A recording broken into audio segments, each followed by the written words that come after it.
Hello, my name is MatthewBruce, and I will be going over Darkest Dungeon 2's token system.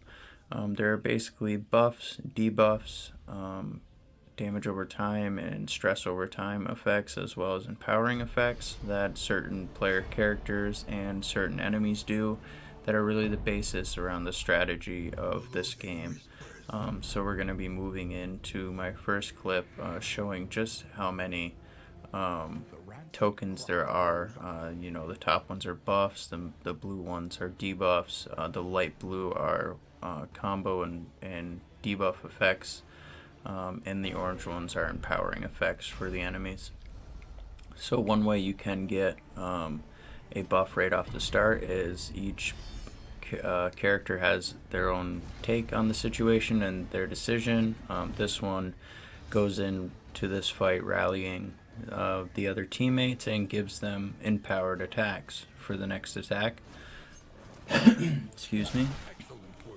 As you can see, that did quite a bit of damage because of the attack buff.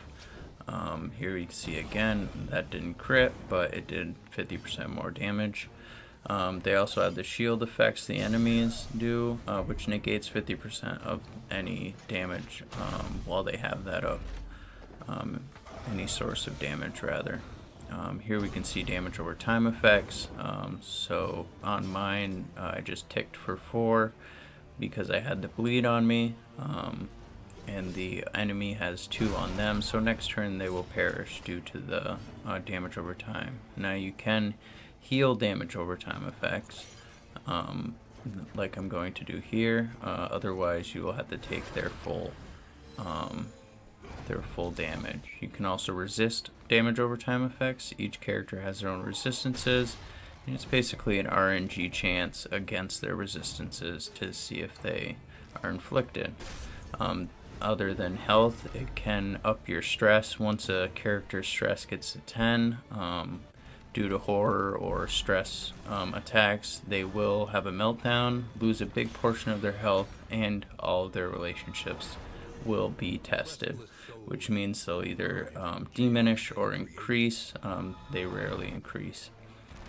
So here we have another token system that is the baseline for a boss.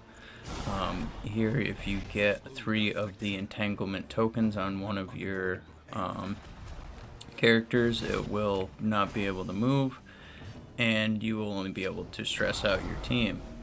It also reduces speed the higher it gets, and you have to attack the behind the boss in order to get it off.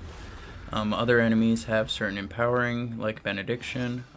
His next attack will be very, very strong, and others can imbue taunt upon their teammates, like you see on the second enemy in this line. So my characters can only attack that enemy. Also had a shield which cut the damage. There's also riposte, as you can see there. Once I hit that enemy, it hit me right back, which usually doesn't happen. So the status effects and the tokens are really based around where you go. So this forces the player to strategize a little more and build their comp around where they are going to go. So yeah, that was a look at Darkest Dungeon 2's token system. I hope you enjoyed, and this was MatthewBruce.